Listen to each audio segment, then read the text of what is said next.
एक शिव चर्चा पे कथा है कि एक व्यक्ति थे, उनके दो बेटी थे। उनको एक बेटी जब हुई, पहली बेटी जब हुई तो भाई सब कुछ बस बढ़िया रहा। और दूसरी बेटी जब हुई तो किसी कारण, कमजोरी कारण, जो भी कारण हो, और उनकी माँ देहांत हो गई। तो बड़ी वाली बेटी पूर्णिमा और एक बीच मझले में एक भाई था, और सबसे छोटी एक बेटी थी जिसका नाम अमावस्या रखा गया। धीरे धीरे वो अपने दोनों बच्चे बड़े होते गए तीनों। तो एक दिन पिताजी सोचे कि, और भाई सोचे कि दोनों मिलके सोचे कि बड़ी वाली दीदी का शादी कर दिया जाए। तो भाई कहा कि ठीक है पापा, शादी कर दीजिए। तो पिताजी तो कहे कि इसका तो अच्छा खासा घर शादी कर दें, ये तो आगे चल कर हमारा भी गुजारा हो जाएगा। और इस छोटी वाली का है, किसी के यहाँ कर देंगे, ये तो पहले खा के माँ को खा गई है अमावस्या। तो यदि शादी लग गई पूर्णिमा का जब शादी लग गई, तो शादी जब पूर्णिमा का हुआ, अच्छे घर में हुआ, नौकर चाकर अच्छे लोग थे। तो कुछ समय के बाद अमावस्या की भी शादी हो गई। वही 5 किलोमीटर दूर गांव में ही पास में अमावस्या को हो गई। अमावस्या बहुत ही गरीब थी, काफ़ी गरीब थी, लेकिन शिव भक्त थी। और पूर्णिमा भी शिव भक्त थी, दोनों लोग शिव भक्त थे। अमावस्या बहुत गरीब घर की थी, उतना कर नहीं पाती थी, कोई भी चीज़ पूजा पाठ में व्यवस्था नहीं कर पाती थी। थोड़ा ही था लेकिन कर नहीं पाती थी। शिव चर्चा में तो ऐसे कोई खर्चा नहीं है। पूर्णिमा ने एक दिन शिव चर्चा रखे अपने घर, पूरे गांव लोग को बुलाया गया, पूरे गांव के लोग आए। तो अमावस्या के गांव थोड़ी दूर पे थी, तो अमावस्या भी आई। अमावस्या नहीं आई, मतलब अमावस्या को 2-3 बहनें थी, कहीं कि बहन हम चल रहे हैं शिव चर्चा में, आप भी चलो। तो कहें कि बहन हमें बुलाया नहीं गया तो कैसे चलें, वो भी दीदी का घर है। तो कहें नहीं चलो, हम चल रहे हैं ना, हम कह रहे हैं ना चलो। उन्होंने तैयार होकर अमावस्या चली। जब अमावस्या गई तो पीछे एकदम किनारे बैठ गई, किनारे एकदम बिल्कुल बैठ गई। भाई कहेगी कि दीदी बुलाई नहीं है, और डांटेगी, बोलेगी। अब दीदी तो देख चुकी थी, तो दीदी के मन में चल रहा था कि कब मेरा कथा ख़त्म हो, शिव चर्चा ख़त्म हो, कि हम उसको डांटे बोले। शिव चर्चा ख़त्म हुआ, उद्यापन होने के बाद वो अपना प्रसाद सबको बांटी पूर्णिमा बांटने के बाद फिर अपना जब अमावस्या के पास पहुंची तो अमावस्या को प्रसाद नहीं दी। जब अमावस्या को प्रसाद नहीं दी तो अमावस्या को भाई तकलीफ तो होती ही है भाई, किसी को भी, कि मुझे प्रसाद दीदी हो के नहीं दी। वहाँ से उठी, आँख से आंसू निकलने लगा, एकदम रोने लगी खूब। जब वहाँ से उठी तो सीधे वहाँ से मैके चल दी, घर नहीं गई, अपने मैके चल दी। मैके गई तो एक कुछ दूरी गई, धूप था ही, मंदिर पड़ा तो आराम करने लगी। जब मंदिर के पास एक नीम का पेड़ था, आराम करने लगी। जब आराम करने लगी तो अपना मंदिर, वहाँ एक बूढ़ी माई आई। तो बूढ़ी माई कह रही हैं कि बेटा बड़ी थकी थुकी हो, कहाँ जा रही हो? तो कह रहे हैं हम जा रहे हैं माँ मैके जा रहे हैं, मैके जा रहे हैं। तो कहें कि बेटा मेरे मंदिर में थोड़ी बड़ी गंदगी हो गई है, थोड़ी साफ़ कर देती तो अच्छा रहता। बूढ़ा शरीर हो गया, पानी भी खींच नहीं पाते हैं। वो बेचारी क्या की अमावस्या की गई मंदिर, कुआं से पानी लेके, और वो अपना साफ़ सुथरा मंदिर को खूब बढ़िया अच्छा साफ़ सुथरा कर दी। करने के बाद वो चली गई। माता से कही कि माँ चल रहे हैं, रात हो जाएगा रास्ते में, चलिए। माँ कही कि ठीक है जाओ बेटा। आगे गई तो एक फिर मंदिर पड़े, मंदिर पर शिव जी का मंदिर थे, वो मंदिर पड़े तो वो भी एक पेड़ था, और पेड़ के नीचे एक बूढ़ा बैठे थे, बूढ़े बाबा बैठे थे। तो बूढ़े बाबा वहाँ फिर बैठ गए कुछ दूर, भाई पैसा नहीं था और चलती चली जा रही थी। बूढ़े बाबा बैठे हुए थे तो कहे कि बेटा कहाँ जा रही हो, बात थकी थुकी हो? हाँ बाबा मैके जा रहे हैं, पैसा तो है नहीं कि गाड़ी से हम चले जाएं। तो कहें कि बेटा मेरे शिवलिंग पे मंदिर में बड़ी गंदगी हो गई है, चोटी उटी लगे, शहद लगा देते हैं लोग, मिठाई उठाई चढ़ा देते हैं, चीनी उन चढ़ा देते हैं, तो बड़ी गंदा हो गया है। तो कहें कि बेटा साफ कर देते तो बड़ा बढ़िया रहता, बूढ़ा शरीर है, पानी खींच नहीं पाते हैं कुएं से। तो कहें ठीक है बाबा हम साफ़ सुथरा कर देंगे। तो बेचारा गई बच्ची अमावस्या गई और कुआं से पानी लाई और शिवलिंग और मंदिर बढ़िया से बड़का दी साफ़ सुथरा करके फिर निकली। तो कहे बाबा हम जा रहे हैं। कहेंगे जाओ बेटा। चली गई। आगे गई तो नदी पार करना था, नदी के पार मैके था उसका, वहाँ गए थे, बूढ़ी मैया बैठी थी। बूढ़ी मैया से कहे कि माता ये तो नाव, कोई नाव है नहीं, अब जाएंगे कैसे, रात हो जाएगा। तो कहें बेटा 2 मिनट रुक जाओ, नाव छोड़ के उस पार आ रहा है और फिर चली जाना। तो बस अपना लोग को आदमी जो बैठे थे नाव पे छोड़ के आया नाव पे। तो वो अपना फिर मैके चली गई। मैके गई तो अमावस्या ऐसी थी कि जब जाती थी अमावस्या तो उसकी भाभी बड़ी खुश होती थी, इसलिए कि बहुत काम कर के आती थी, गेहूँ धो के, दाल दर के, और तेल उल सरसों वरसों सब पिसवा उसवा, मतलब पिरवा उरवा के तेल उल व्यवस्था सारा मतलब के धो माज के बढ़िया से 2-4-6 महीने का सामान उपलब्ध करके आती थी मैके। तो भौजाई निकली एकदम गोदी में पकड़ ली, अरे मेरी अमावस्या मेरी दीदी आ गई, अमावस्या मेरी बहन और ननद आ गई। तो जब अंदर गई तो पानी नहीं पी अमावस्या, पीने के बाद हाल चाल हुआ, जो कुछ काम था भौजाई का वो काम उम की, फिर रात हुआ, खाना वाना खाए, फिर सुबह हुआ तो अमावस्या करी है भाभी हम जा रहे हैं मैके, क्योंकि बता के तो नहीं आए हैं ना, इसलिए जी घबरा रहा, मेरा पति हैं बच्चे हैं, घबरा रहा है, क्या सोचते होंगे, कहाँ चली गई, कहाँ नहीं, परेशान होंगे। तो भौजाई कही कि ठीक है अमावस्या जी आप चले जाइए, क्योंकि भाई सही बात बता के आई नहीं है। वहाँ से गई तो फिर मैके कहीं की भौजाई उनकी कहीं कि थोड़ा कुछ सामान है, कपड़ा उपड़ा है, मीठा उठा है, तो भोजन जब बच्चों का बना दिए हैं उठा लेते जाए, बच्चे थोड़ा सा खा पी लेंगे। तो अमावस्या कहें ठीक है भाभी। तो झोला में सब पैक कर दी। जब पैक कर दी तो अपना वो लेके चली गई, नदी पार हो गई। तो वही माता, बूढ़ी माता बैठी थी।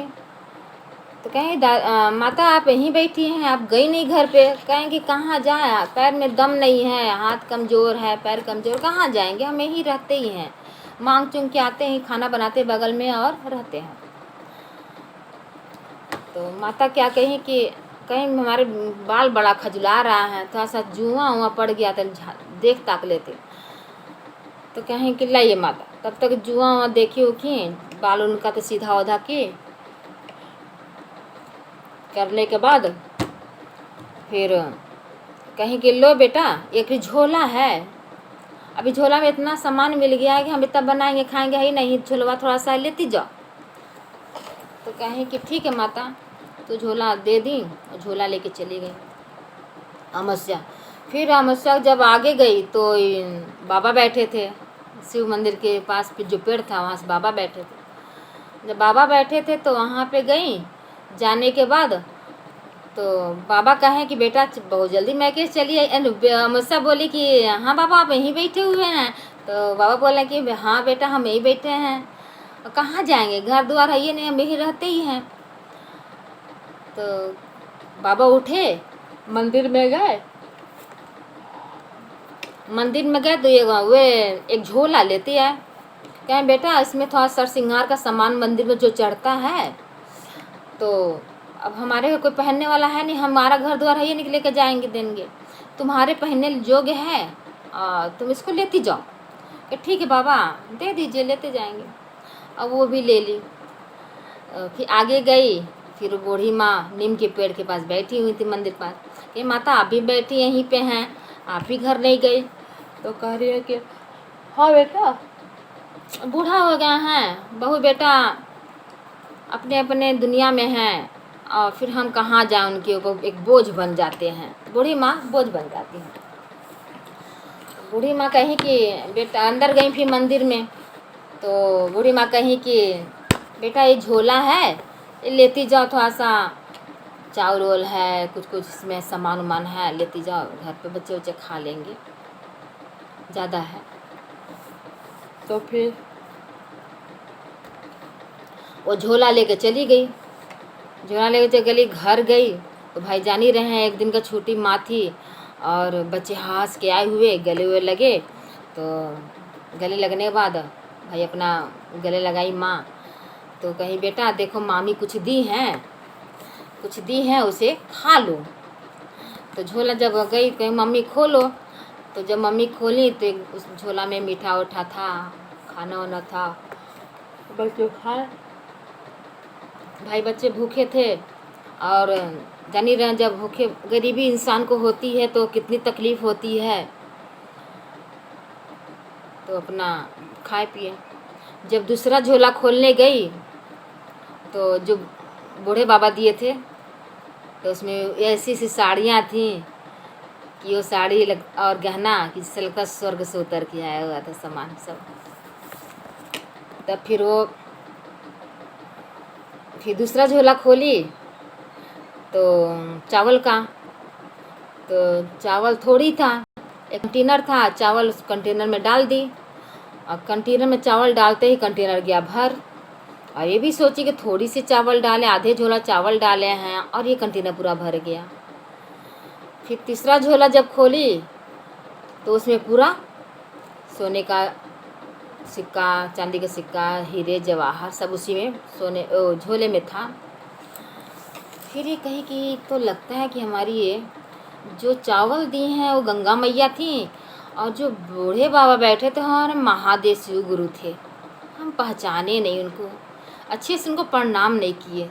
हम तो सोचे कि चलो ऐसे बूढ़े बाबा बैठे हुए हैं, ज़रूर हमारे बूढ़े वो थे, शिव गुरु थे।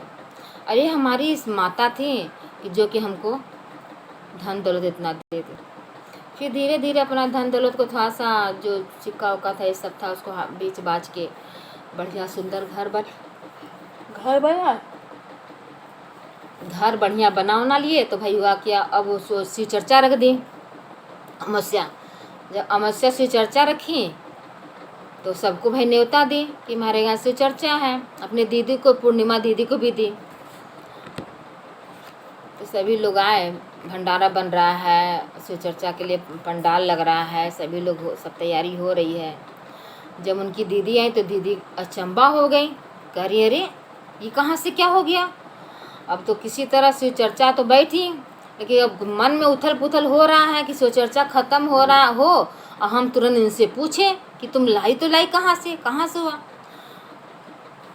शिव चर्चा हुआ, भाई बहनें सब शिव चर्चा सुने, उद्यापन हुआ, और उद्यापन होने बाद तुरंत बहन उठी पूर्णिमा, अमावस्या पास गई, पूछने लगी कि तुम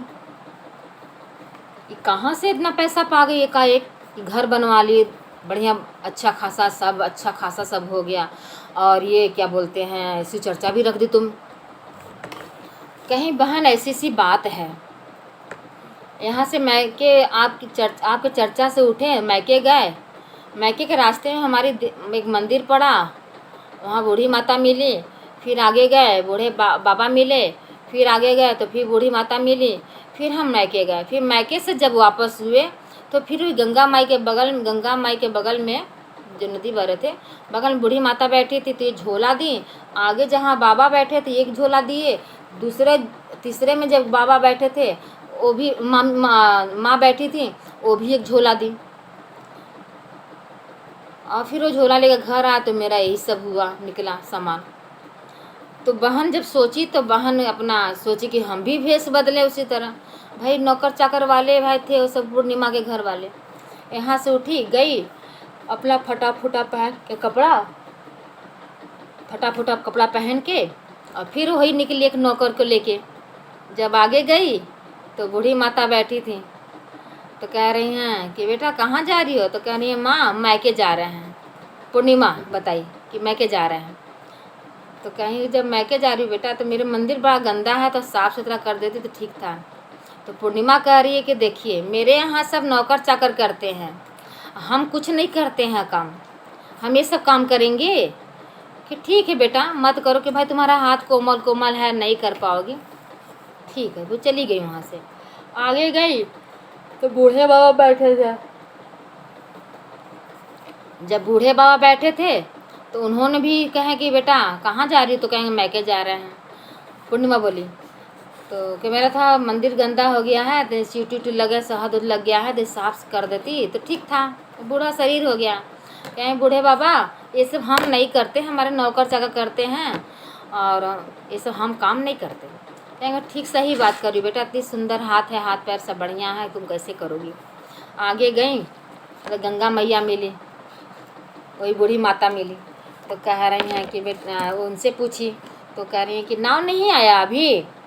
तो कह रही हैं कि हाँ आगे छोड़ के नहीं गया है, फिर आएगा। तो फिर नाव आया, फिर इनको लेके गया, मैके गई, रात भर रुकी, फिर सुबह पूर्णिमा चल दी, भाभी हम जा रहे हैं। तो भाभी कह रही है कि कल अमावस्या आई, आज पूर्णिमा आई, बात क्या है भाई? एक अंतराल पे कहेंगे आई होंगी घूमने फिरने। फिर पूर्णिमा फिर चल दी कि भाभी जा रहे हैं, फिर चल दी। वहाँ से चलने के बाद तो फिर नदी के किनारे बूढ़ी माता बैठी थी। कहें कि बूढ़ी माता आप बैठी हैं? कि हाँ यहीं बैठे हैं। तो बूढ़ी माता कहें मेरा तो बाल झाड़ देती, बड़ा चीटी जुआ पड़ गया है। तो कहें ठीक है, तो ठीक कहा के कहें देखिए बड़ा आपका बाल गंदा उंदा है, आपका बाल छूने लायक ना, कपड़ा भी आपका गंदा बहुत है। तो कहें ठीक है बेटा मत जुआ निकालो, जाओ। अच्छा तो ये झोला है लेती जाओ। तो फिर वो झोला ली, चल दी। आगे गए तो वही बूढ़े बाबा बैठे थे मंदिर पास। तो बूढ़े बाबा पास कहें, बूढ़े बाबा कहें कि बेटा जल्दी मैके चलिए। कि हाँ बाबा वापस हो गए हैं। कहें कि मैके से वापस हो गई तो मैं घर जा रही हो? कि हाँ घर जा रहे हैं, एक ठो झोलवा लेती जाओ। बूढ़े बाबा बोले ठीक है अभी ले ली। पूर्णिमा फिर जब आगे गई तो फिर बूढ़ी माता बैठी थी नीम के पेड़ के पास। तो बूढ़ी माता कह रहे हैं बेटा एक तो झोला है लेती जाओ। क्या है, वो भी झोला ले ली। उसको भी हो गया कि भाई पूर्णिमा को, कि हम बड़ा खुश हुई वो भी, कि जिससे छोटी वाली बहन को मिला है अमावस्या को, वैसे मुझे भी मिलता जा रहा है। जब घर गई तो थोड़ा सा पानी नहीं पी के और झोला खोलना शुरू कर दी। तो जो नदी किनारे गंगा मैया दी थी वो बालू था, बालू हो गया। और जब दूसरा झोला खोली कि उसमें पूरा सांप बिच्छी गोजर ये सब निकल गए, पूरे घर फैल गया। तीसरा जब खोली कपड़ा वाला, तो कपड़ा में जो कपड़ा वाला झोला जब खोली तो जो बूढ़ी माता दी थी उसमें फटा चुटा 2-3 तो कपड़ा था, झोला था, बस फेंक दी उठा के। अब वहाँ से उठी गुस्सा में पूर्णिमा, अमावस्या के यहाँ गई। अमावस्या के यहाँ गई, डंडी लेते गई और 4-5 डंडा लगाई अमावस्या को कि तुम झूठ बोली हो ऐसे वैसे दुनिया भर का। तो अमावस्या बोली कि नहीं बहन हम झूठ नहीं बोले हैं, जो है सो सच्चाई बोले हैं, एकदम सच बोले हैं। कि फिर मेरा ऐसे क्या हो गया? तो फिर वही मेरे घर में पूरे सांप गोजर घूम रहे हैं तुम्हारे कारण, तुम ही सब तुम्हारा ही किया धरा है। फिर ये हाथ जोड़ के शिव गुरु से प्रार्थना की, हे शिव गुरु जैसे हमारा उद्धार किए हैं इनका उद्धार करिए। जो घर में सांप बिच्छू है वो सब अपने, जैसे अपने गले में सांप ले लीजिए, बिच्छू का कुंडल बनवाते हैं वो ले लीजिए, सब अपने अंदर समेट लीजिए। शिव गुरु मेरी लाज रखिए, नहीं दीदी हमारी मारते मारते हमें क्या करेगी वो आपको पता है। फिर वो क्या की कि हाथ गोड़ जोड़ की गिरी, कहीं नहीं यहाँ से नहीं होगा। तो अमावस्या को पूर्णिमा अपने घर ले गई। जब अपने घर ले गई तो फिर वहाँ भी भाई अपना प्रार्थना उर्थना की, शिव गुरु से प्रार्थना उर्थना करने के बाद सारे सांप गोजर जो थे सब चले गए। भाई शिव गुरु की महिमा थी, वो तुम्हारे अंदर छल था पूर्णिमा के अंदर, तो इसलिए वो छल से भगवान थोड़ी मिलते हैं, भगवान तो हृदय से मिलते हैं ना, छल से मिलते नहीं हैं। हृदय दीजिए हृदय लीजिए, कहता है, में दिल दीजिए दिल लीजिए। उसी तरह भगवान है, वो तो प्यार के भूखे हैं और उनको कुछ नहीं चाहिए। फिर उन्होंने क्या किया, वो प्रार्थना की अमावस्या, और सब सांप गुजर अपने अपने जहाँ भोलेनाथ के मंदिर से अंदर चले गए भाई। और माता रानी थी हमारी, और उनका भी कपड़ा जो था वो फेंक फाक दी, सब कर दी। और इसी गुरु उनकी उसी दिन से पूर्णिमा कही कि बहन हम तुम्हें अनादर किए और ईश्वर ने तुम्हारा प्रार्थना सुना, तुम्हारे बाल बच्चे तुम ही सुखी हो। कहे कि हाँ बहन, आदर आप नहीं की, हमारा आदर जो होना था वो हुआ, आदर आप नहीं किए हैं, हमको ये होना था, इसलिए हमारे भाग में यहाँ आना था ये चीज़, तपस्या की कष्ट झेल के, इसलिए मुझे शिव गुरु हमारे सुने और हमारे माता रानी साथ दी। सभी लोग इसी तरह खुशी रहिए और सभी लोग आबाद रहिए। जो भी ये कथा सुनेगा उनका भी उद्धार होगा। जय शिव गुरु, जय शिव। नमः शिवाय, नमः शिवाय, नमः शिवाय।